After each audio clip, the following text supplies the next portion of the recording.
Hey guys, welcome to your February Mind Mojo. So, February, month of the heart. I'm doing a lot of my own personal inner work on my own self-love and connecting more deeply with my heart.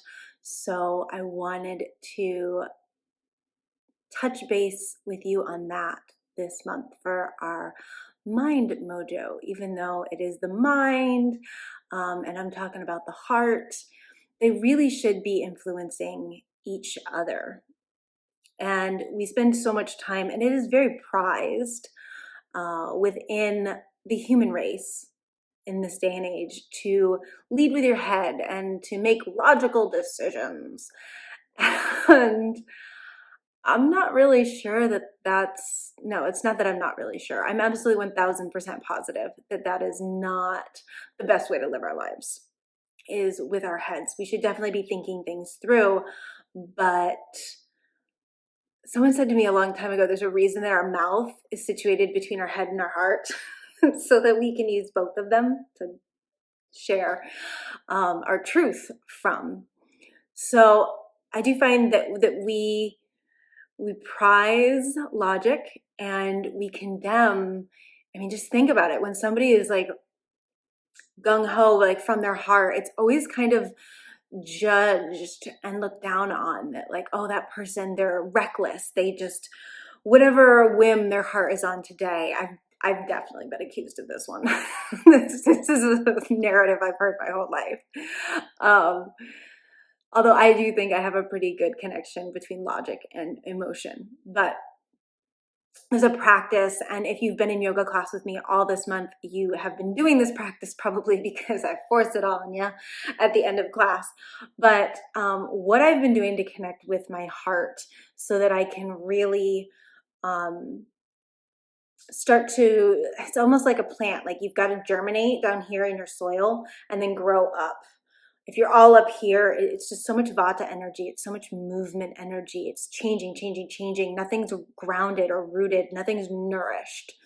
So I'm trying to really connect in with that grounded, nourished, nourishing aspect that the heart brings. And the practice that I've been doing is every morning I wake up, and before I do anything, I put my hands over my heart and I keep my eyes closed and I try to stay awake.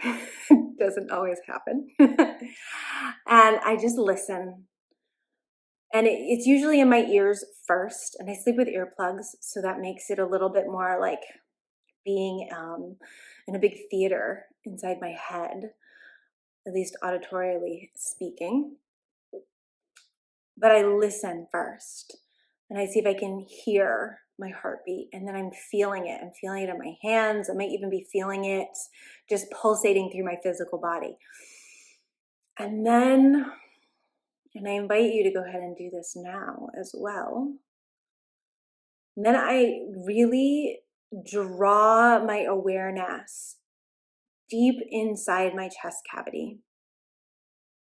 And it is the sensation of when somebody's whispering something to you, or it's loud and you're trying to hear a friend. There's this sense of like, I'm leaning in and my eyes are squinting and I'm like, oh, what is that?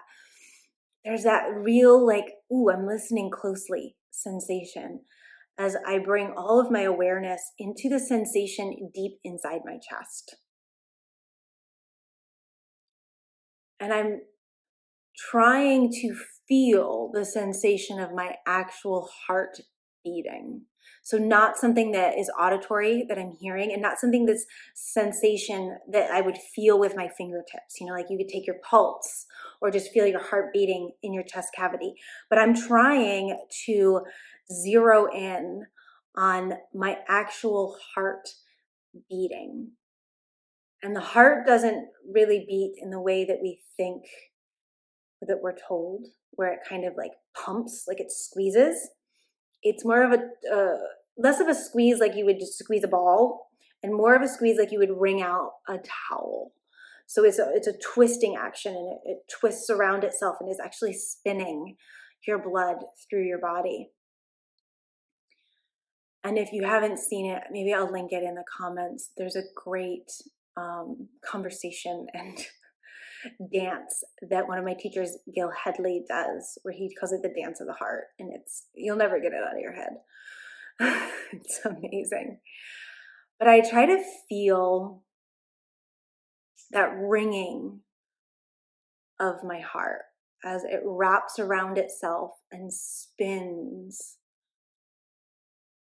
my blood, spins my life force. And sometimes I get lucky enough, not always, and I'll actually be able to feel that. And it's fleeting.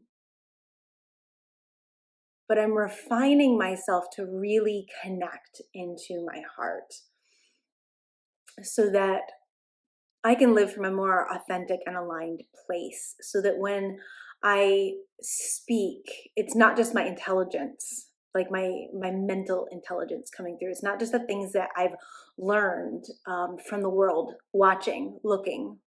It's that innate knowledge and knowing that comes from deep within each and every one of us, things that we already know, that we don't need the world to tell us or to teach us, because we've already got it inside of us. But often it's so quiet and we're not listening. We're way too busy watching everything. So for your Mind Mojo this month, I invite you to listen really closely and deeply and start to attune yourself with the beating of your own heart. It's a really nice practice. It's nice to do first thing in the morning, and sometimes I even do it before bed. And it's one of my favorite things right now. So I hope that you enjoy it and that you're having a beautiful month. Namaste.